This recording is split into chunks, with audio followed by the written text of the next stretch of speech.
Welcome to Mohan technical YouTube channel. तपाईँ सम्पूर्ण महानुभावलाई यस च्यानलमा हार्दिक स्वागत छ। यस च्यानलमा तपाईहरूले निकै नै एजुकेसनल भिडियोहरू पाउनुहुनेछ। बीएडका सम्पूर्ण शिक्षा सामग्रीहरूमा यस च्यानलमा छिटै लिएर उपस्थित हुनेछौँ र आज हाम्रो मेजर नेपालीको मध्ये चाहिँ नेपाली कथा र उपन्यास जुन दिएछ हाम्रो त्यसमध्येको चाहिँ हामीले इक्जाम टिप्स भनेपछि तपाईहरूले इक्जाममा कसरी पास गर्न सक्नुहुन्छ भनेपछि तपाईले किनभने तपाईको 100 मार्क्सको लागि जुन क्वेसन आउँछ त्यो एउटा बुक मध्ये नै आउँछ हैन। त्यस बुक मध्येको चाहिँ तपाईलाई कति पढ्ने के पढ्ने सबै दि घोक्रै बस्नुहुन्छ भन्दा सकिँदै सकिन्न, किनभने कत्रो गाह्रो हुन्छ नि एउटा बुक याद गर्नलाई हैन। त्यसैले म तपाईहरुलाई यस भिडियोमा के भन्दाखेरि एउटा इक्जाम टिप्स लिएर उपस्थित भएको छु। सबैजनामा नमस्ते। आज हामीले बीएड फर्स्ट इयरको चाहिँ मेजर नेपाली मध्ये नेपाली कथा र उपन्यासको चाहिँ हामीले इक्जाम टिप्सको बारेमा पढ्नेछौँ। जहाँ कि यो इक्जाम टिप्सको बारेमा हामी पढिहाल्यो भने पासिङ मार्क्स पक्का फिक्स नै छ तपाईको। जस्तै इकाइ 1 मा हाम्रो छ कथा सिद्धान्त र नेपाली कथाको विकास क्रम इकाइ 1 मा दिएको छ। त्यसमध्ये हामीले मुख्य के घोक्दा अथवा के को बारेमा हामीले थाहा पाउँदाखेरि हामीले इक्जाममा सजिलो हुन्छ लेख्नलाई, एन्सर कुनै पनि क्वेसनको एन्सर लेख्न अलिकति सजिलो हुन्छ भनेर। जस्तै हाम्रो 1 नम्बर पहिलो दिएको छ कथाका तत्त्वहरू। अब कथाका तत्त्वहरूमा हाम्रो दुईवटा पर्छ, तपाईलाई थाहै छ हैन। एउटा पहिला के पर्छ भने संरचना। संरचनामा के हुन्छ भन्दाखेरि कथावस्तु हुन्छ, पात्र वा चरित्र हुन्छ, दृष्टिबिन्दु हुन्छ, सार वस्तु वा उद्देश्य हुन्छ। त्यसैगरी रूप विन्यासमा हाम्रो चाहिँ दुईटा तत्त्वहरू पर्ने गर्छन्। जुन पहिलो हुन्छ हाम्रो पद विन्यास। कथामा प्रयोग गरिने शब्दहरूको समुचित एवं व्यवस्थित प्रयोग पद विन्यास हो, यसलाई विन्यास भनिन्छ। अर्को छ हाम्रो बिम्ब। कुनै विषयवस्तुको बारेमा मस्तिष्कमा आउने आकृति वा तस्बिर बिम्ब हो। यो मानसिक तस्बिर हो भनेपछि बिम्बलाई हामीले मानसिक तस्बिर पनि भन्ने गर्छौं। अर्को छ हाम्रो प्रतीक। कथामा प्रयोग गरिने अमूर्त विषयवस्तुलाई मूर्त बनाउने तत्त्व प्रतीक हो। यो मनोवैज्ञानिक कथामा बढी प्रयोग हुन्छ। अर्को छ व्यङ्ग्य। कथाको विषयवस्तुलाई बुझाउने ढङ्गले प्रस्तुत गरिने प्रस्तुतिलाई व्यङ्ग्य भनिन्छ। पाठ सन्दर्भ। कथामा प्रयोग गरिएको कुनै प्रसिद्ध स्थान, घटना, व्यक्ति आदिलाई सन्दर्भ भनिन्छ। पाठ सन्दर्भ इतिहास, पुराण, ज्ञान आदिको क्षेत्रबाट प्रयोग गरिन्छ। अर्को छ हाम्रो शीर्षक। कथाको नाम नै के हो त शीर्षक हो। शीर्षक संक्षिप्त, कलात्मक, आकर्षक र सारपूर्ण हुन्छ। यो सोझो वा घुमाउरो जस्तो सुकै भए पनि सम्पूर्ण कथाको प्रतिबिम्बन गर्ने खालको हुन्छ। यस इक्जाम टिप्सबाट तपाईहरुले नै पक्का हो तपाईले पास मार्क चाहिँ एकदमै निकैले उपलब्धि पाउन सक्नुहुन्छ। 100 मार्क्स नलागे पनि त तपाईले पास मार्क चाहिँ इक्जाम टिप्सबाट घोकेर एकदमै सजिलै ल्याउन सक्नुहुन्छ। यस्तै थुप्रै भिडियोहरू पाउनको लागि अथवा थुप्रै सब्जेक्टहरू बारेमा पढ्नको लागि यस हाम्रो मोहन टेक्निकल युट्युब च्यानललाई सब्स्क्राइब गर्नुहोला। सब्स्क्राइब गरेर साथै दिएको बेल आइकन बटनमा थिचेर हामीले अलमा क्लिक गर्नुहोला। यदि अलमा क्लिक गर्नुहुन्छ भने म कुनै पनि यस्तो भिडियोहरू लिएर उपस्थित हुँदाखेरि त कुनै पनि भिडियोमा यो च्यानलमा उपलब्ध गर्दाखेरि तपाईहरुले त छिट्टै एउटा नोटिफिकेसन पाउनुहुन्छ। त्यो नोटिफिकेसन मार्फत तपाईले च्याटमै कुनै पनि भिडियो मिस गर्न सक्नुहुन्न।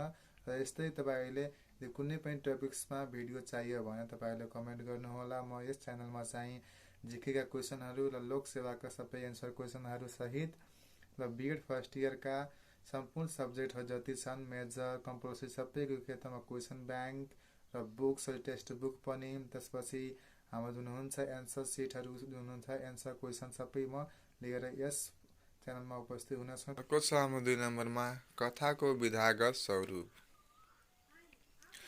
कथाको विधागत स्वरूपमा हाम्रो पढ्नु भनेको गद्यात्मकता, आख्यानको सिलसिलेवार प्रस्तुति, छोटो आयतन, प्रभावन्विति र कौतूहल, संक्षिप्तता, भित्री पूर्णता, साहित्यिक कथा, जीवन जगतको प्रतिच्छाया, समानुकूल परिवर्तन।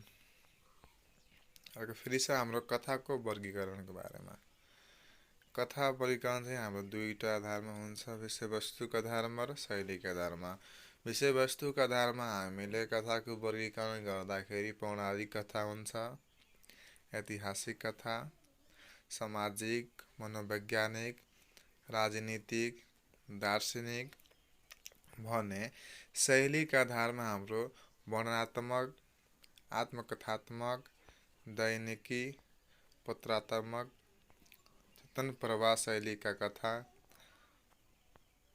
प्रवृत्तिका आधारमा चाहिँ कथा र उपन्यासका बिचमा भिन्नताहरू अब छ।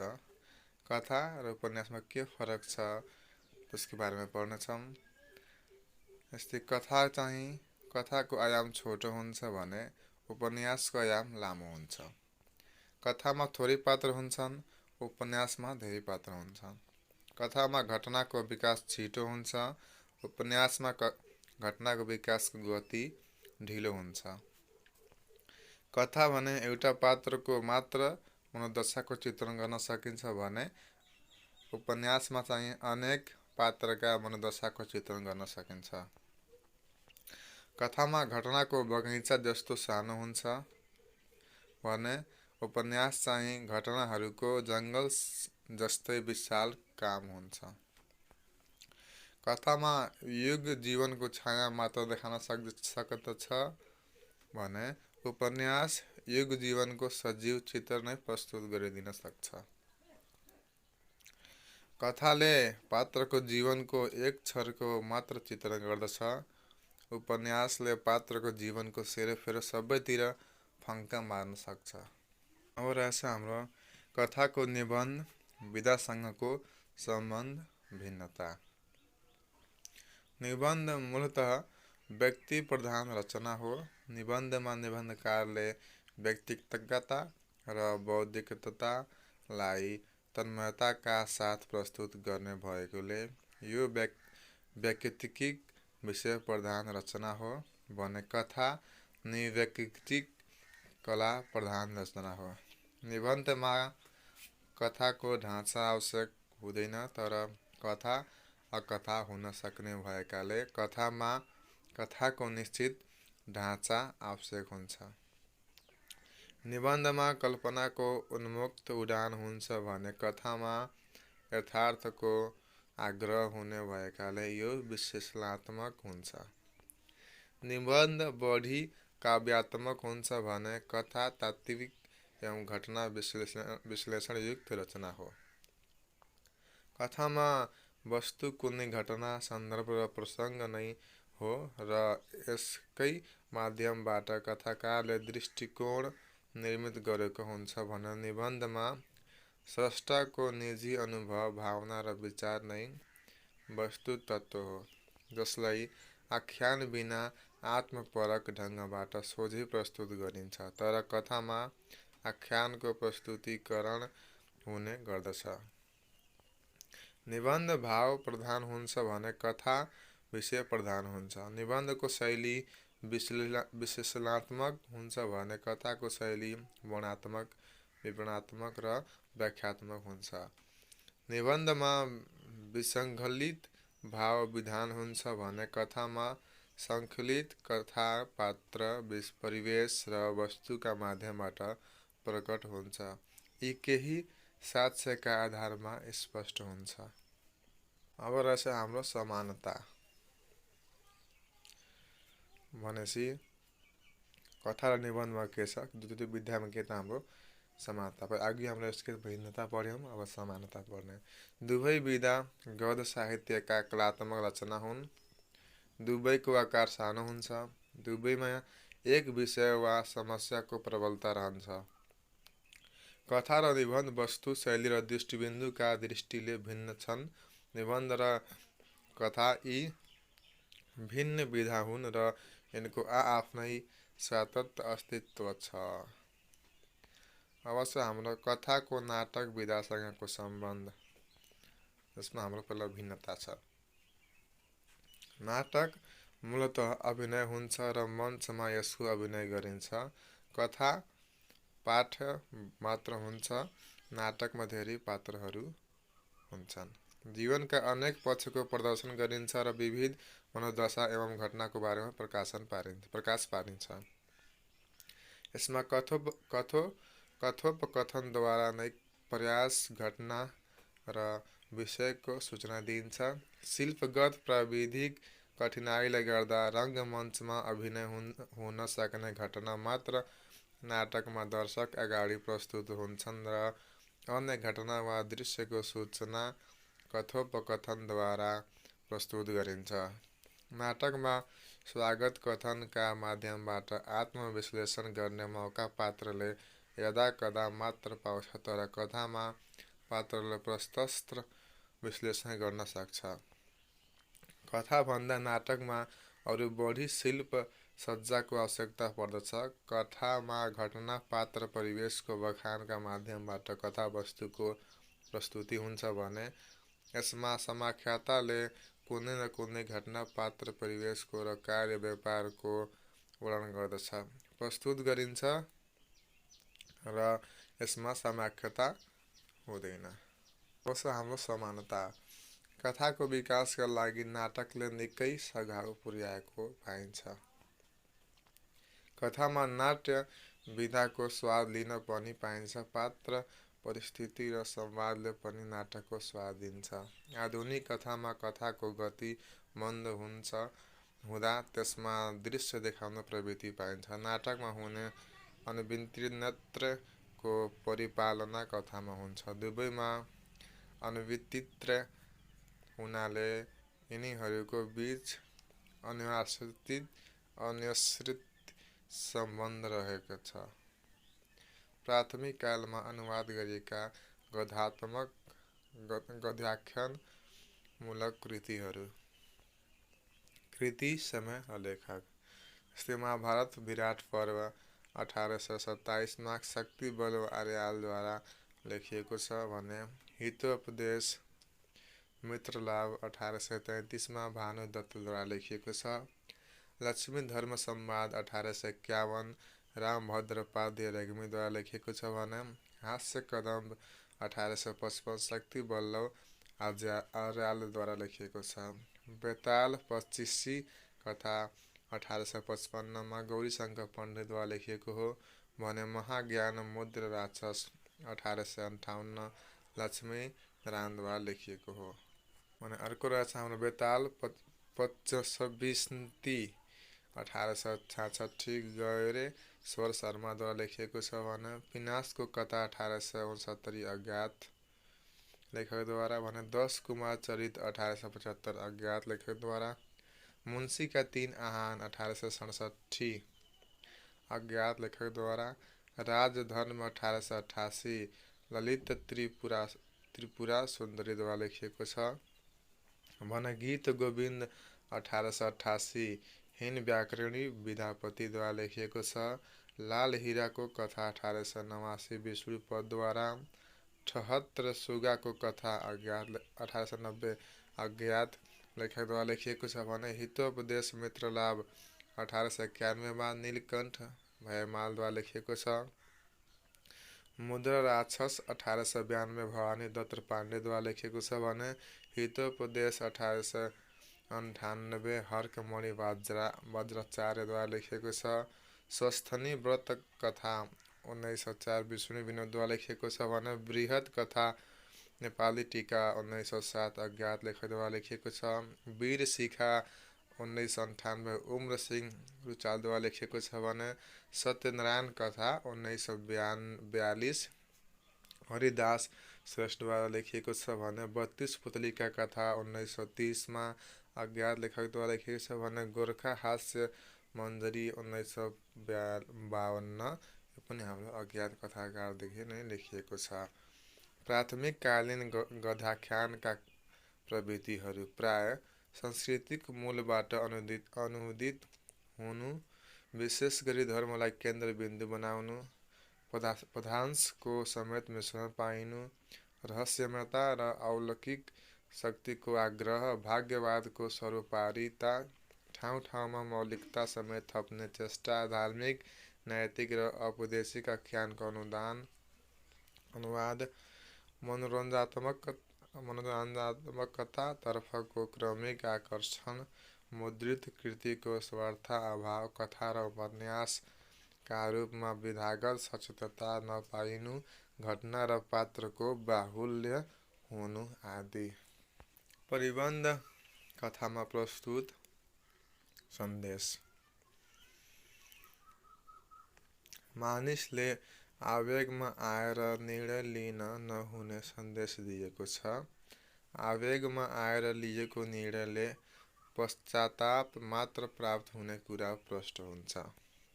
मानिसले जीवनलाई सही तरिकाले जीवन नजानेको तथा जीवनमा परिआएका समस्याहरूको समाधानका लागि धैर्य र क्षमता हुनुपर्ने सन्देश यसमा देखिन्छ। समस्याबाट भाग्न कदापि हुँदैन भन्ने सन्देश समेत यस कथामा देखिन्छ। मानिसले अन्धविश्वास र रूढिवादी परम्पराको पालनाले साधु चोर र चोर साधु हुने हुँदा यस्तो मनस्थिति परिवर्तनको सन्देश पनि कथाकार पुष्कर शमशेरले दिन खोजेको पाइन्छ। हाम्रो न्याय प्रणालीले निर्दोषलाई सजाय र दोषीलाई मुक्ति दिलाएकोले कानुनी सचेतनाको सन्देश समेत दिन खोजेको पाइन्छ। अर्को रहेछ हाम्रो विश्वेश्वर प्रसाद कोइरालाका कथागत प्रवृत्तिहरू। मनोवैज्ञानिक यथार्थवादी कथाकार हुन्। विसङ्गत पक्षको उद्घाटन, फ्रॉयड, एडलर र युङ्गद्वारा प्रभावित कथाकार, कथावस्तु काम चलाउ तर समस्या जटिल, दमित यौन चाहनाको प्रस्फुटीकरण, चरित्रमा प्रधानता, यौन प्रतीकहरूको प्रयोग, चेखवको शैलीका कथा लेख्न सक्ने क्षमता, चेतन र अचेतन मन बीचको द्वन्द्व, मानसिक द्वन्द्वको विश्लेषण, सामाजिक सांस्कृतिक मूल्यमा यौन विज्ञानको नयाँ व्याख्या, सामन्ती संस्कारको मनोवैज्ञानिक अध्ययन आदि। शत्रु कथाको मुख्य आशय भनेको सन्देश। आफ्नो भ्रमपूर्ण मानसिकतामा मानिसले आफूलाई भुलाइरहेको कुरा यस कथामा प्रस्तुत भएको देखिन्छ। कुनै पनि मानिस शत्रुविहीन हुँदैन भन्ने कुरालाई यस कथाले मूल रूपमा देखाउन खोजेको पाइन्छ। आफ्नो कामको प्रत्येक क्षणलाई सकारात्मक रूपले गरे पनि कोही न कोही त शत्रु बन्छ भन्ने सन्देश व्यक्त गरेको छ। ससाना घटनामा पनि शत्रुतालाई बढाउने कारण लुकेको हुनाले शत्रुविहीन मान्छे नै पाइँदैन भन्ने जीवनको सत्यताको उद्घाटन गर्नु नै कथाको मुख्य उद्देश्य रहेको देखिन्छ। शत्रु बन्न कुनै कारण चाहिँदैन, कुनै न कुनै निहुमा शत्रुता विकसित हुन्छ भन्ने कुरा देखाउनु। निर्दोष कुरामा विषालु साँप जस्तो बैरी बनाउने साधन लुकिरहेको हुन्छ भन्ने यथार्थको प्रकटीकरण गर्नु पनि यस कथाको उद्देश्य हो। हाम्रो कृष्ण रायका चरित्रहरू। उनी बौद्धिक र चतुर देखिन्छन्। शत्रुताको भावना उत्पन्न हुन नदिन अरू कसैलाई रुपियाँ सापट दिँदैन। कसैलाई पनि दुख नदिइकन धन कमाएका छन्। निर्णय दिन सक्ने क्षमता भएको कारण अरूका विवादको मध्यस्थता गरिदिने काममा उनी खप्पिस छन्। दुर्जनलाई उपदेश दिन र पीडितहरूप्रति सहानुभूति पोख्ने कला उनमा छ। धर्म, इज्जत र प्रतिष्ठा पाएको समाजसेवीका रूपमा उनलाई चिनाइएको छ। आफूलाई अजात शत्रु ठाने पनि उनीमाथि आक्रमण भएको छ। कथाकार भवानी विष्णुका प्रवृत्तिहरू। यौन ग्रन्थीबाट पीडित मनोदशाको प्रस्तुति, सामाजिक संस्कार, मर्यादा र प्रतिष्ठताबाट ग्रसित मानवको चित्रण, दार्शनिकता, बौद्धिकता र चिन्तनशीलता, तत्सम शब्दको अधिक प्रयोग, मानसिक द्वन्द्वको सहज प्रकटीकरण, दुर्लभ विवश र फितला नारी पात्र चरित्र चित्रणमा जोड, कवितात्मक भावुक गद्य।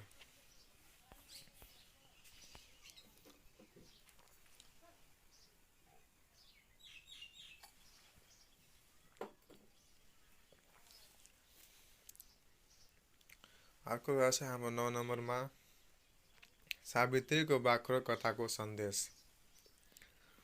प्रेम र घृणा मान्छेको मानसिकतामा भर पर्दछ भन्ने देखाउनु, मानवमा आदिम बिम्बको रूपमा रहेको पशुवत प्रवृत्तिको उद्घाटन गर्नु, मानिसका साझा मूल प्रवृत्ति केलाउनु, प्रेम देखाउन सकिने वस्तु नभएर समय र परिस्थिति अनुसार अनुभूत गर्न सकिने अमूर्त मानवीय मूल्य हो भन्ने कुरा प्रस्तुत गर्नु। माया, प्रेम, सहयोग र सद्भाव मान्छेका जन्मजात गुणहरू हुन् जो आफसे आफ अनुभूत हुन्छन् र प्रदर्शित हुन्छन् भन्ने कुराको उद्घाटन गर्नु। सम्पत्तिको आडम्बरले मानवीय मूल्य छोपेका अर्ध सामन्तहरू मान्छेमा पनि पशुवत स्नेह, प्रेम र सद्भाव प्रदर्शन गर्न हिचकिचाउँछन् भन्ने अर्थार्थ प्रस्तुत गर्नु। धन सम्पत्तिले मान्छेलाई पशुभन्दा पनि निकृष्ट तहमा पुर्याएको उल्लेख गर्नु। मानवीय प्रेम, सहयोग, सद्भाव, अपनत्व र सामाजिक सचेतताको लागि मान्छे आफै तत्पर हुनुपर्दछ भन्ने सन्देश दिएका छन्। अर्को छ हाम्रो गोठालेका कथागत प्रवृत्तिहरू। मनोविज्ञानका विविध रूपको चित्रण, चरित्रमा प्रधानता, समाज मनोवैज्ञानिक दृष्टिकोण, वस्तुवादी र प्रकृतवादको सूक्ष्म प्रभाव, तृतीय पुरुष प्रधान रचनाकारिता, नारी पात्रको र बाल पात्रको कारुणिकता, आन्तरिक पक्षको चित्रण गर्दा गर्दै सामाजिक विसङ्गतिको व्यङ्ग्य, सभ्य समाजका फोहोरहरूको खोजी, सहरी मध्यवर्गीय पात्र र काठमाडौँली परिवेश, स्वाभाविक पात्र र भाषा। कथाकार रमेश विकलका कथागत प्रवृत्तिहरू। प्रगतिवादी कथाकार सामाजिक परिवेशमा मनोविश्लेषणात्मक चित्रण गर्ने कथाकार हुन्। को त रमेश विकल। वर्ग विशेष र पत्रानुकूल भाषाको प्रयोग, बिम्ब र प्रतीकको सार्थक प्रयोगकर्ता, तृतीय पुरुषको कथन ढाँचा, बालबालिका, नारी जस्ता वर्गको चित्रणमा रुचि, सामाजिक थिचोमिचोको चर्को विरोध, चरित्र प्रधान कथाकार हुन्। कारुणिक जीवनको प्रस्तुति, काठमाडौँ वरिपरिको परिवेशको प्रयोग, व्यङ्ग्यात्मकता, विशिष्टता र शालीनता। लाहुरी भैँसी कथाले नेपाली समाजको सामाजिक परिवेश, मानवीय संवेदनशीलताको स्वर मुखरित गरेको छ, सामन्ती संस्कारको आलोचना र निम्न वर्गप्रति सहानुभूति प्रकट गरेको छ, ग्रामीण समाजमा रहेका सोझा साझा व्यक्तिहरूलाई कसरी शोषण गर्छन् र उनीहरूलाई उठ्नै नसक्ने बनाउँछन् तथा कस्तो हेपहा व्यवहार गर्छन् भन्ने कुराको वर्णन गरेको पाइन्छ।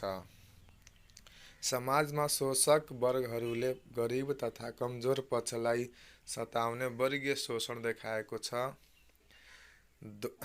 द्वारेबा जस्ता शोषकहरूको जाल झेलको पर्दाफास गरेको छ र निम्न वर्गमाथि उच्च वर्गले गर्ने कुकृत्य देखाएको छ। गरिब तथा निमुखा व्यक्तिहरूको उन्नति प्रगति देख्न नचाहिने शोषक प्रवृत्तिको उजागर गरिएको छ। मानिसहरूले गरिबहरूप्रति निस्वार्थ रूपमा सहयोग गर्न नसक्ने तथा बलियाहरूका अन्य आसेपासे समेत हुन कुरा व्यक्त गरिएको छ। शिक्षा र चेतनाका अभावमा गाउँमा द्वारेबा जस्ता शोषकहरूको पन्जामा परेर असङ्ख्य लखुरेहरूको जीवन सर्वनाश भएको अर्थात् यस कथाले प्रस्तुत गर्न खोजेको छ। द्वारेबाज जस्ता शोषक व्यक्तिहरूले दिने पीडालाई नबुझेर आज पनि कैयौँ व्यक्तिहरू पीडित बनेका छन्। तर त्यस्तो व्यवहारको विरुद्धमा आवाज उठाउन कसैले नसकेकोले समस्त सामन्ती र शोषक वर्गप्रतिको आवाज बुलन्द गर्नतर्फ कथा केन्द्रित भएको छ। शोषकहरूको घृणित स्वार्थले सम्पूर्ण गरिबहरू दुःखको महासागरमा हेलिनु पर्दछ। त्यसैले मानव समुदायले व्यक्तिगत लोभ, लालच, ऐस आराम जस्ता स्वार्थलाई लिजान्जली दिएर सामूहिक वा वर्गीय स्वार्थ पूर्तिका निम्ति अघि बढ्नुपर्ने आग्रह यस कथाबाट प्राप्त गर्न सकिन्छ। प्रेम शाहका कथागत प्रवृत्तिहरू। प्रेम शाह चाहिँ मनोवैज्ञानिक कथाकार हुन्। नारीवादी चेतनाको प्रस्तुतिकरण, अति यथार्थवादी स्वचालित अवचेतन लेखन, प्रकृति चित्रण र मानवीय भावदशाको तदात्मक, पुरुष सत्तात्मक सामाजिक संरचनाप्रति आक्रोश, यौन प्रतीकहरूको प्रयोगमा सशक्तता, अस्तित्ववादी चेतना, शैलीगत पार्थक्य र नवचेतनावादी प्रवृत्ति, विडम्बनात्मक र जटिल भाषाको प्रयोग। पहलो गुलाफ कथाको मूलभूत। नर नारीका बीच प्रचलित एक आपसको आकर्षणको मूल कारण यौन नै हुने हुँदा यिनीहरू चेतन अचेतन दुवै समयमा त्यसैको खोजीमा सङ्कलन रहन्छन् भन्ने कुरा देखाउनु।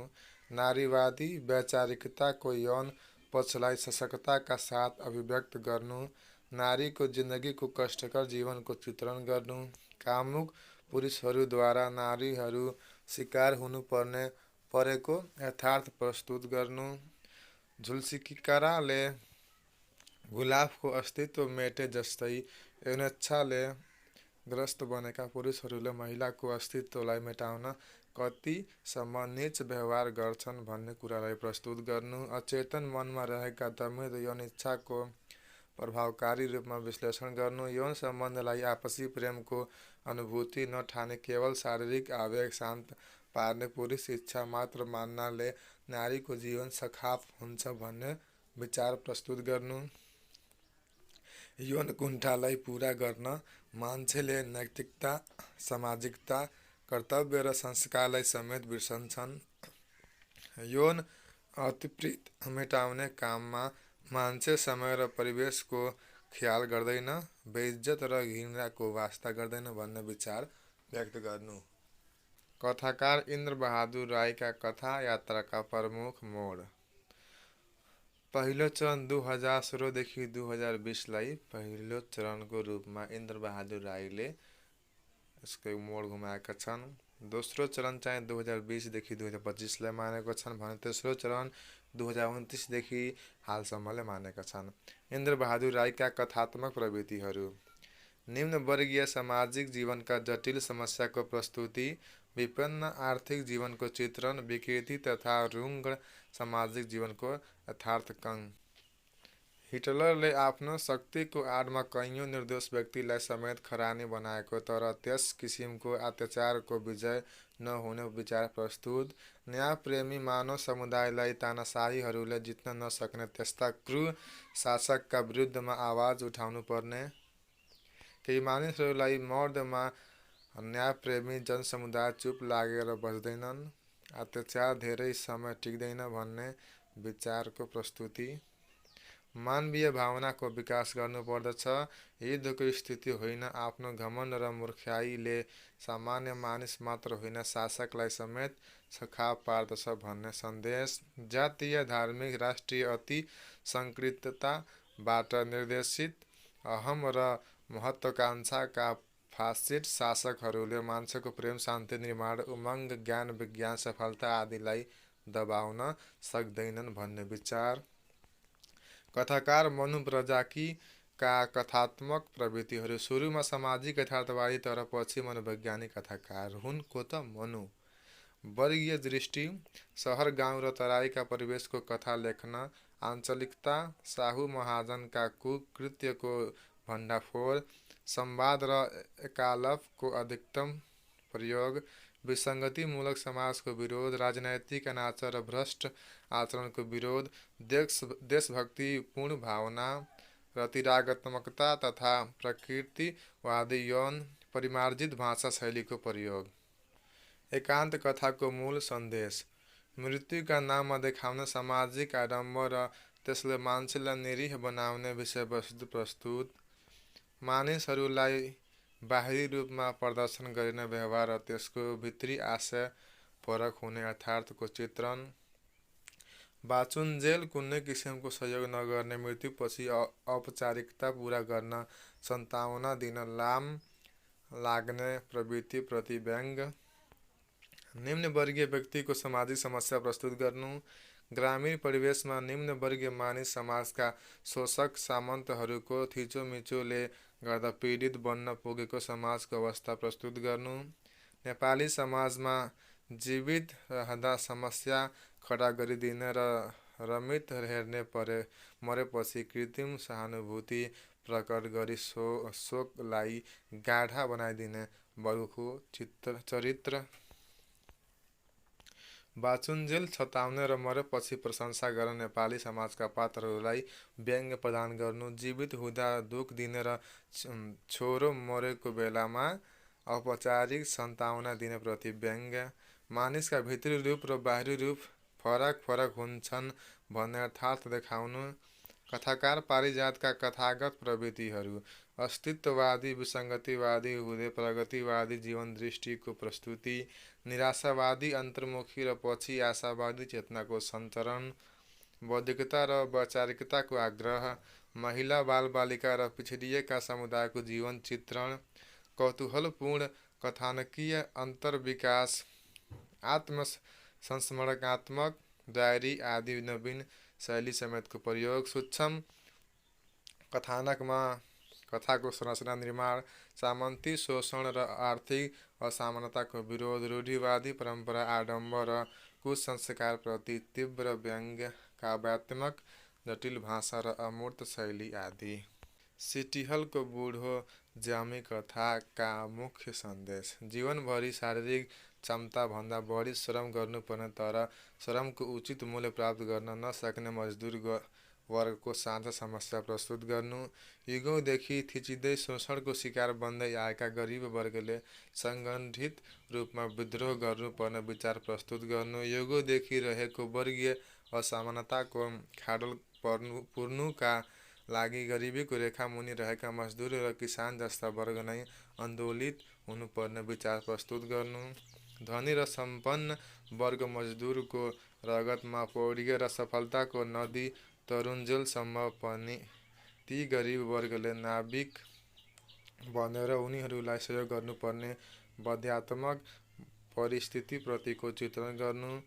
मनपरितन्त्रमा अडिएको सरकारको भूमिका माथि समेत प्रश्न चिन्ह खडा गर्नु। सामाजिक समानता र अमन चयनका लागि वर्गीय असमानताका खाडल पुरेर आफ्नो पसिना र रगतको हिस्सेदार आफै बन्न पाउनुपर्ने वर्गीय चिन्तन प्रस्तुत गर्नु।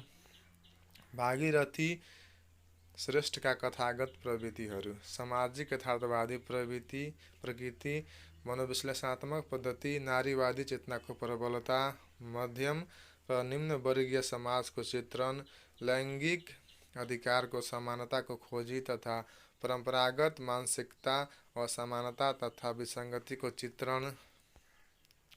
नेपाली संस्कृति र प्रकृतिका समन्वय, झररा शब्दको प्रयोगमा रुचि। चुनौती कथाको मुख्य विचार महिलाहरूले आफ्ना बाबुआमाका करकापमा बिहे गर्नुपर्ने, स्वास्नीले लोग्नेको क्रियाकलापप्रति प्रतिरोध गर्न नसक्नु, पुरुषहरूको भोगविलासको चाहना, सुन्दरताप्रतिको मोह, परस्त्रीगमन, भट्टीगमनको खराब प्रवृत्तिहरूले नारी जातिमा पीडा सिर्जना भएको कटु यथार्थ प्रस्तुत गर्नु। कठोर पुरुषप्रति महिलाको मन पनि कठोर बन्न सक्ने हुन्छ भन्ने भाव प्रस्तुत गर्नु। समाजमा हुने गरेको नारी समस्यालाई प्रस्तुत गर्नु। प्रदीप नेपालका कथागत प्रवृत्तिहरू दार्शनिकता, प्रगतिवादी, राजनीतिकता, नारीवादी चिन्तन। इस्लामीका कथागत प्रवृत्तिहरू। प्रगतिवादी, समाजवादी, यथार्थवादी प्रवृत्ति, शिष्ट र स्वयं कथानकीय विकास, व्यङ्ग्यात्मक समार्थयुक्त कथाकारिता, पूर्वी तराईको ग्रामीण परिवेश, गरिबी र शिक्षाको सजीव चित्रण, जीवनवादी दृष्टि, परिवर्तनको चाहना र मानवतावादी स्वर, रैखिक ढाँचा र तृतीय पुरुष कथन शैली, सरल बोलचालको भाषा प्रयोग तथा बिम्ब र प्रतीकको यथोचित प्रयोग आदि। माछो भ्यागुतो कथाको भावभूमि।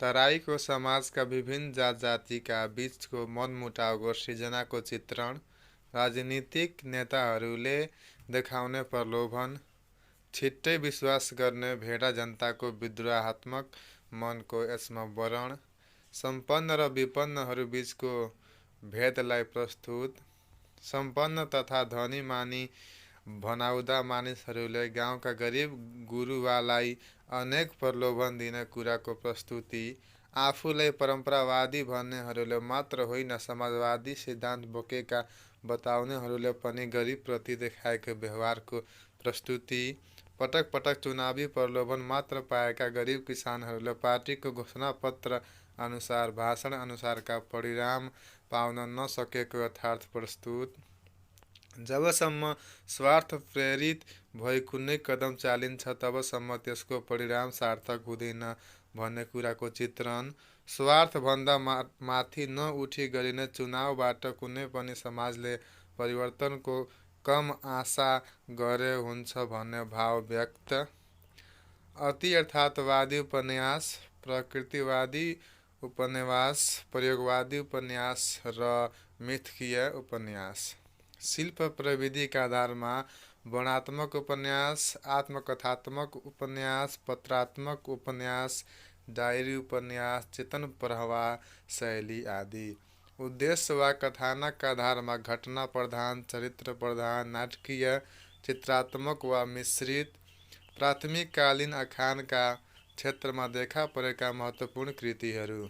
कृति, कृतिकार र समय।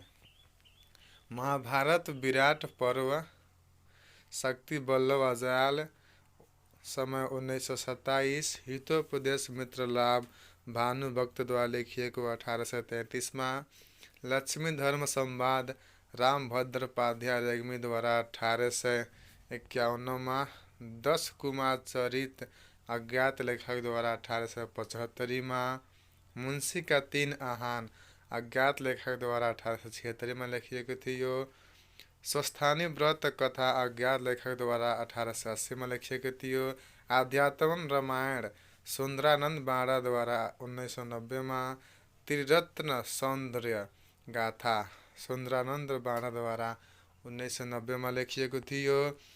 प्राथमिककालीन आख्यानका प्रवृत्तिहरू। आख्यानको विस्तृतीकरण, प्रकाशन र औपदेशिकता, नाटक र उपन्यासको मिश्रित अवस्था, संवादको सचेत रूपमा प्रयोग, विषयवस्तु अनुसार चरित्रको व्यापकता, नैतिकता र औपदेशिकता।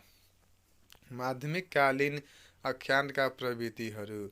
जासुसी तिलस्सी प्रवृत्ति, शौर्य कल्पनात्मकता, मौलिक विषयवस्तुको प्रवेश, अति काल्पनिकता, मानवेतर पात्रको आधिक्य, विभिन्न भाषाबाट अनुवाद, भाषा शैलीमा क्रमशः सुधार, आदर्शोन्मुख यथार्थवादी धाराका प्रवृत्तिहरू।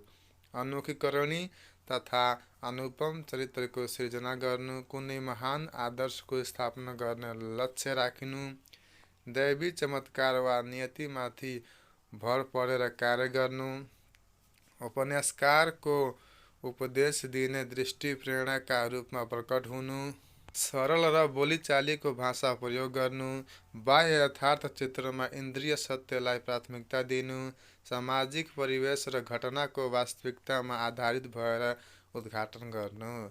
स्वच्छन्दतावादी धाराका प्रवृत्तिहरू। व्यक्तित्विक अनुभवलाई प्राथमिकता दिएर प्रस्तुत गर्नु, सहज र स्वच्छन्दताका साथ कथाको भावपूर्ण वर्णन गर्नु, राष्ट्रियता र मानवतावादलाई स्थान दिनु, परिवर्तन र क्रान्तिमा जोड दिनु, प्रकृतिमा रम्दा आनन्दको अनुभव गर्ने चरित्र उभ्याउनु, स्वस्थ स्फूर्त प्रेम र हार्दिक संवेगलाई प्राथमिकता दिनु, समाजका नियम र रूढीलाई भत्काउनु, अज्ञात रहस्यमा विश्वास गर्नु र त्यसमा भर पर्नु, काल्पनिकतामा बढी जोड दिनु, भाषामा सहज अलङ्कारिकता महकता भर्नु, सामाजिक यथार्थवादी धाराका प्रवृत्तिहरू, समकालीन घटना र परिस्थितिको चित्रणमा जोड दिनु, स्थानीय सामाजिक भाषिक र कथ्य भाषाको यथावत प्रयोग गर्नु, समाज र मान्छेको सम्बन्धलाई केलाएर हेर्नु, स्थानीय सामाजिक दृश्य र समयको संयोजन गर्नु, गरिबका पीडा र उदासीको यथार्थ चित्रण गर्नु, ऐतिहासिक यथार्थवादी धाराका प्रवृत्तिहरू, लेखकको जन्मभन्दा अगाडिको ऐतिहासिक घटना र चरित्रको विषयवस्तु लिनु, घटना तथा चरित्रलाई सकभर उस्तै राखी औपन्यासिकता प्रदान गर्नु, उपन्यासकारले तटस्थ द्रष्टाको भूमिका खेल्नु, विश्वसनीय ढाँचामा यथार्थको भ्रम सिर्जना गर्नु, इतिहासको देश कालको उचित संयोजन र निर्वाह गर्नु, भाषा प्रयोग तथा संवादमा सापेक्षता र स्वाभाविकताको मात्रा बढी पाइनु, अति यथार्थवादी धाराका प्रवृत्तिहरू, साहित्यको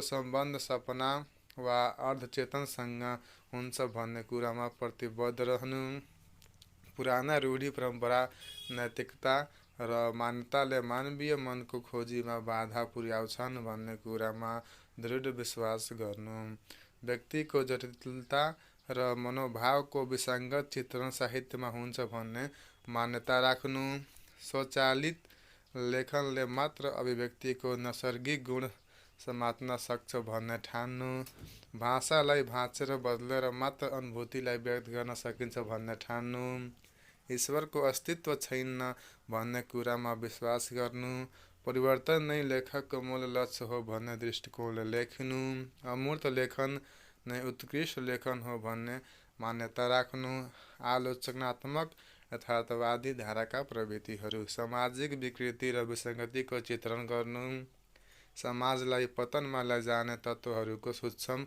अन्वेषण गरी प्रकाशमा ल्याउनु, कुरीति, अन्धविश्वास, भ्रम तथा सडै गलेका विचारको निन्दा आलोचना गर्नु, जनविरोधी, उच्छृङ्खल र व्यक्तिवादी प्रवृत्तिको भण्डाफोर गरी तिनीसँग जुझ्नु पर्ने चेतना दिनु, यथार्थवादी जीवन दृष्टि प्रस्तुत गर्नु, शोषण, दमन र भेदभावयुक्त प्रवृत्तिको विरोध गर्नु, सामाजिक हितका पक्षमा खुलेर समर्थन गर्नु, कलात्मक र प्रस्तुतिकरणको अपेक्षा गर्नु, भाषाको स्वाभाविकतामा बढी जोड दिनु, मनोविश्लेषणवादी धाराका प्रवृत्तिहरू, चेतन र अचेतन तथा इगो र ईदका बीचको द्वन्द्व प्रस्तुत गर्नु, मानवीय मनोदशाका विविध रूपहरू खास गरी यौनजन्य असामान्य मनका कुण्ठा, अतृप्त तथा विक्षिप्त एवं दमित स्थितिको विश्लेषण गर्नु, व्यक्तिको मनोरचनाले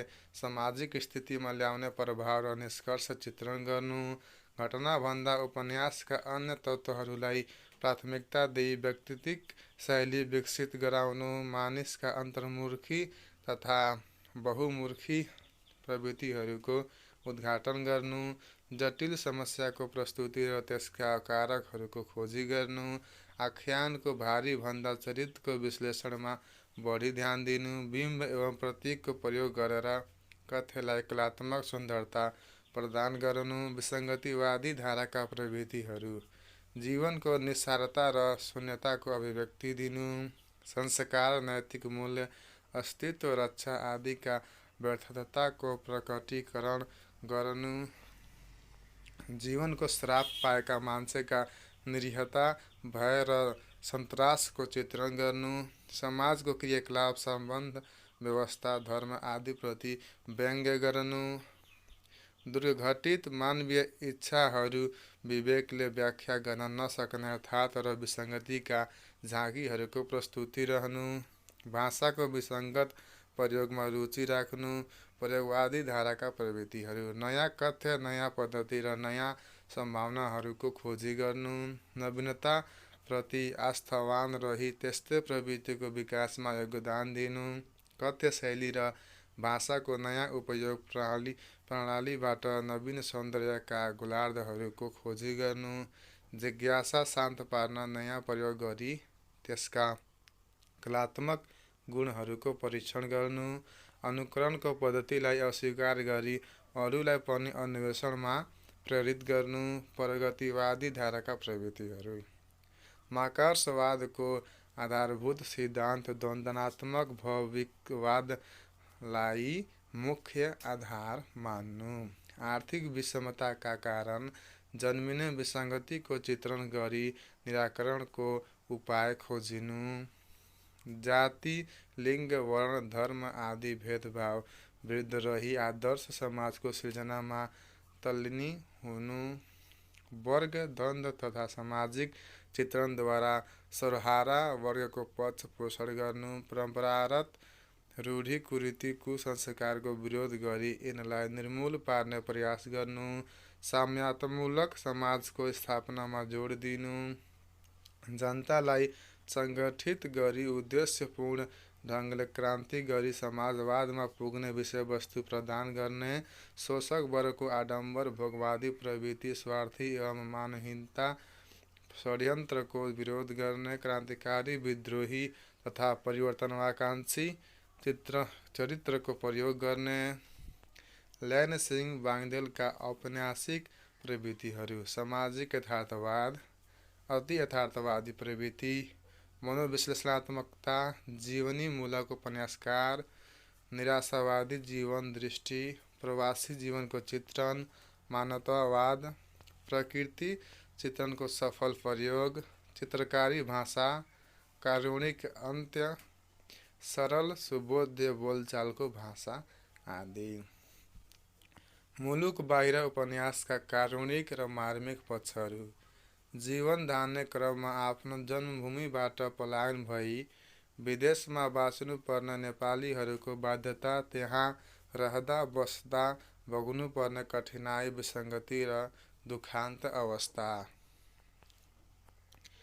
आफ्नो रगत र पसिना पोखेको जन्मथलोलाई नै खनी खोसी उर्वर तुल्याउनु पर्ने कुरालाई यसले सङ्केत। मान्छेसँगै उसका दुःखहरू बसाइसर्छन् र जहाँ गयो त्यहाँ पनि दुर्दशा, विचल्ली र दुखान्तताको चित्रण, देशप्रेमको भावनाले सिँगारिएर आफ्नै मुलुकलाई विकसित बनाउनुको सट्टा दार्जिलिङमा त चियाका बोटमा पैसा फल्छन् र भन्ने क्रममा प्रवासिने नेपालीहरूको कारुणिक जीवनको चित्रण, सुख सन्तोष र समृद्धि भन्ने कुरा अरूले दिने नभई आफै भित्र खोज्नुपर्छ भन्ने तथ्य, मुलुक बाहिर उपन्यासको सार वस्तु। पारिवारिक जीवन सञ्चालन गर्ने क्रममा सानातिना मनमुटाव र शङ्काको भरमा निर्णय गर्नाले जीवन नै लथालिङ्ग र भताभुङ हुन्छ भन्ने देखाइएको छ।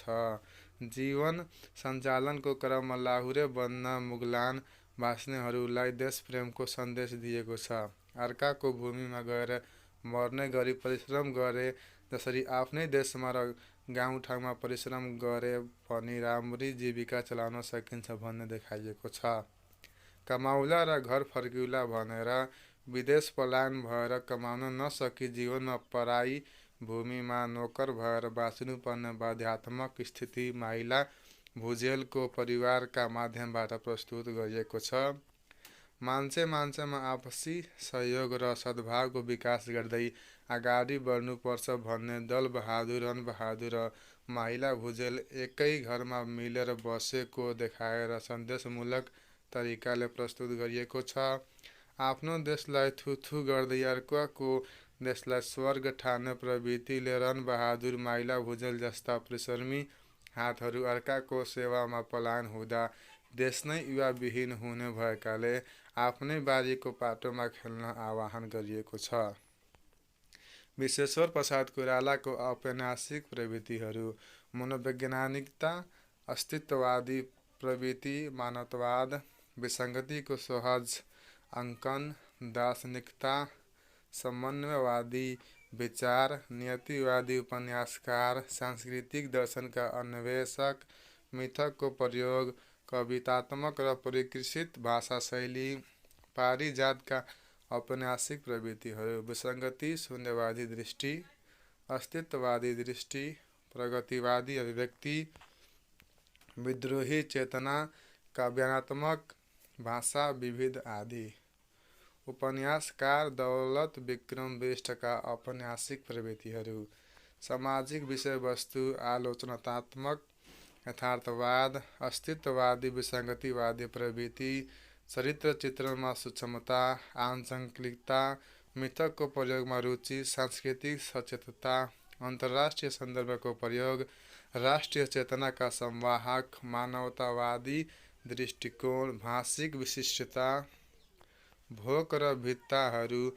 उपन्यासले नेपाली समाजका कस्ता विकृति र विसङ्गतिहरू विश्वले 21औं शताब्दीमा फड्को मारिसक्दा पनि नेपाली माटो सामन्ती संस्कारबाट मुक्त हुन नसकेको कुरा, वर्गीय दृष्टिले मान्छेलाई ठुलो र सानो मान्ने प्रचलनले गरिब वर्गको मुखमा माड हाल्नसम्म धौधौ परिरहेको असमान सामाजिक आर्थिक संरचनात्मक स्वरूप प्रस्तुत, धनी र गरिबका बीच देखिने विभेद, असमान मानवीय व्यवहार गर्ने सामाजिक र शासकीय संरचनाका विरुद्ध सङ्घर्षको उद्घोष, सामाजिक विभेद र चरम शोषणमा परेका निम्नवर्गीय नेपाली जनताको वास्तविकता देखाउनु।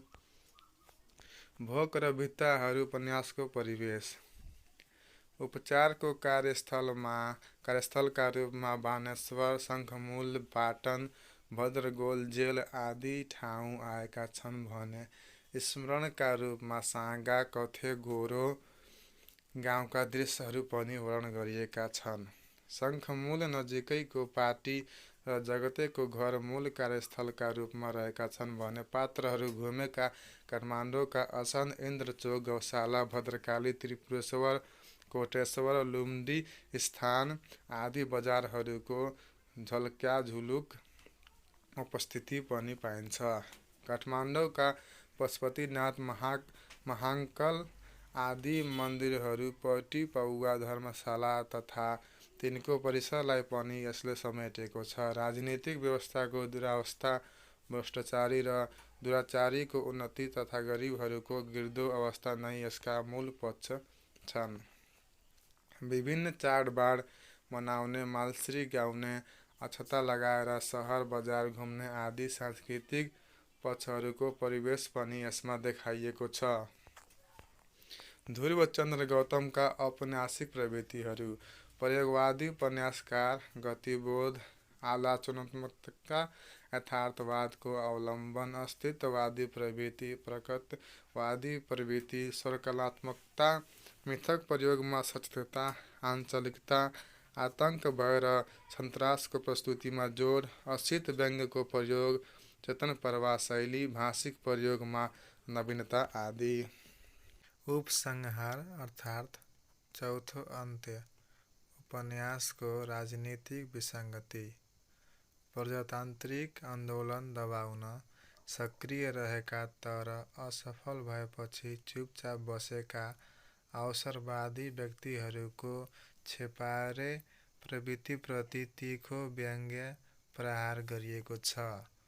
पार्टीमा आफ्नो वर्चस्व कायम गर्न उद्धत भएर देखावटी प्रतिबद्धता देखाउँदै अघि बढ्ने चैते कार्तिके कार्यकर्ताहरूको बिगबिगी भएको सन्दर्भको प्रस्तुति भएको छ। एकातिर अवसरको प्रयोग गर्न उपयुक्त बाटाको खोजीमा हिँड्ने एक प्रकारका प्रवृत्ति बोकेका मान्छेको घृणित क्रियाकलापको उल्लेख गरिएको छ भने अर्कातिर प्रजातन्त्रका लागि लड्ने सच्चा तथा इमान्दार व्यक्तिहरू कार्तिके र चैते प्रवृत्तिबाट घाइते तथा अपहेलित भएर बस्न बाध्य रहेका छन् भन्ने अर्थ घोषणा भएको छ। सच्चरित्रता, समानता, सद्गुण तथा प्रजातान्त्रिक हक अधिकार प्राप्तिका लागि लड्न, तर त्यसको प्राप्तिपछि तिरस्कृत हुन पुगेको कर्मठ कार्यकर्ताको दयनीय स्थितिको उल्लेख गरिएको छ। चाकरीवाज र भ्रष्ट पत्रकार तथा प्रसाद राजा जस्ता सामन्ती संस्कार बोकेका व्यक्तिहरू प्रजातन्त्र अघि र पछि पनि उनीहरूकै हालिमुहाली चलिरहेको सन्दर्भको उल्लेख भएको छ। अवसरवादी व्यक्तिहरू नै विवेकको हत्या गर्दै र शहीदका इच्छा आकाङ्क्षाप्रति लात हान्दै निहित स्वार्थका लागि निर्लिप्त हुने प्रवृत्तिप्रति तीखो व्यङ्ग्य प्रहार गरिएको छ। समकालीन राजनीतिमा देखिएको विकृति र विसङ्गतिपूर्ण स्थितिको उल्लेखबाट सैद्धान्तिक निष्ठाको विघटन, विश्वासको सङ्कट, मानवीय मूल्य र मान्यताको ह्रास तथा अनैतिक चरित्रको उद्घाटन भएको छ। प्रजातन्त्रको प्रतीकको रूपमा रहेको रविमाथि लक्ष्मीबाट भएको छुरा प्रहार प्रजातन्त्रमाथिको आक्रमण हो भन्ने अर्थ निहित रहेको छ। विसङ्गतिवादी चिन्तन प्रणाली अन्तर नै विवेच्य उपन्यास अडेको छ। यसभित्र व्यक्तिवादी स्वार्थी प्रवृत्ति, समाज र संस्कृतिको विसङ्गत स्थिति, समाजका शासक र व्यवस्थापक तथा कथित समाजसेवी व्यक्तिहरूको अभद्र व्यवहार, अनैतिकता, प्रतियी चरित्र आदिको उल्लेख भएकाले उपन्यासको जीवन नै विसङ्गतिपूर्ण रहेको पुष्टि हुन्छ। लक्ष्मी नामको पात्रको केन्द्रिततामा उनिएको उपन्यासको कथानकभित्र देखिएको रवि प्रजातन्त्रको प्रतीकका रूपमा रहेको छ, तर अवसरवादी लक्ष्मीले नै पिठुमै छुरा प्रहार गरी उसलाई समाप्त गरेको घटनाले समकालीन राजनीतिक धरातल हास्योन्मुख रहेको र धन दौलतलाई नै राजनीतिको केन्द्र मान्ने मान्छेको प्रवृत्तिप्रति आलोचनात्मक प्रहार गरिएको छ। भ्रष्ट र पतितहरूको शक्ति बढेको, मानवीय संवेदना तथा मर्यादाको छाया भएको सन्दर्भको प्रस्तुतिले राजनीतिक विसङ्गतिको अभिव्यक्ति भएको पुष्टि हुन्छ। उपन्यासकार होमनाथ सुवेदीका औपन्यासिक प्रवृत्तिहरू। डायस्पोरिक उपन्यासका प्रणेता। उत्तर आधुनिकतावादी प्रवृत्ति। मिथकीय पुनर्सृजनमा रुचि। आलोचनात्मक प्रवृत्ति। नारीवादी चिन्तन। चेतन प्रवाह शैली। मार्क्सवादी चिन्तन। चलन-चल्तीको भाषा र शैलीय नवीनता आदि। Thank you for watching this video, and please subscribe our YouTube channel and click on the bell icon for more new update. सम्पूर्ण भिडियोमा भएका ज्ञानहरूको PDF फाइल यदि चाहिएको छ भने तपाईहरु कमेन्ट गर्न सक्नुहुन्छ, र यदि तपाईले कमेन्ट गर्न सक्नु भएन भने डाइरेक्ट मेसेज पनि गर्न सक्नुहुन्छ। मेसेज गर्नको लागि तपाईले के त हाम्रो यस च्यानललाई फेसबुकमा फलो गर्नुपर्ने हुन्छ। फलो गर्नको लागि हामीले आफ्नो फेसबुक ओपन गर्नु होला।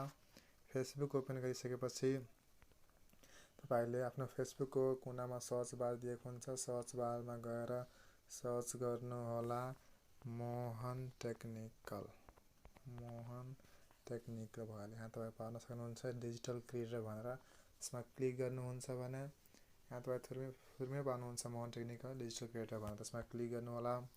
क्लिक गरिसकेपछि यसो लाइक गर्नु होला। यो पेजलाई यदि तपाईले लाइक गरिसक्नु भयो भने तपाईँ यहीँबाट के त डाइरेक्ट मेसेज गरेर कुनै पनि भिडियोमा जुन हामी पढाउँछौँ तपाईँ पढ्नुभयो नि, सबै भिडियोको टेक्स्ट बुक, एक्जाम टिप्सहरू, एन्सर क्वेसन वा क्वेसन ब्याङ्कहरूको PDF फाइल चाहिएको छ भने यहाँबाट मेसेज गर्न सक्नुहुन्छ। म तपाईहरुलाई उपलब्ध गर्नेछु। अथवा तपाईले डाइरेक्ट मेल पनि गर्न सक्नुहुन्छ mohanTechnical144@gmail.com वा व्हाट्सएपमा पनि तपाईले 9892912150 मा गएर के त व्हाट्सएप पनि गर्न सक्नुहुन्छ। म तपाईँहरूले सम्पूर्ण भिडियोको PDF फाइल तपाईँहरूको लागि सौंपिदिनेछु, उपलब्ध गराइदिनेछु। यस्तो तपाईँहरूले कुनै पनि युट्युबरले के त जे पनि तपाईँहरूले नलेज दिन सक्छन्, तर के त PDF फाइल उपलब्ध गराउन कुनै 100% मा 1-2% मात्र युट्युबरहरूले दिएका हुन्छन्। तर म तपाईँहरूलाई निःशुल्कमै के त सबै PDF फाइलहरू उपलब्ध गराउन सक्छु। तपाईँहरूले बुक पनि किन्न पर्दैन, त्यही PDF डाउनलोड गरेर पढ्न सक्नुहुन्छ र तपाईँहरूले टेक्स्ट बुक पनि बनाउन सक्नुहुन्छ। हवस्, thanks a lot and keep smile.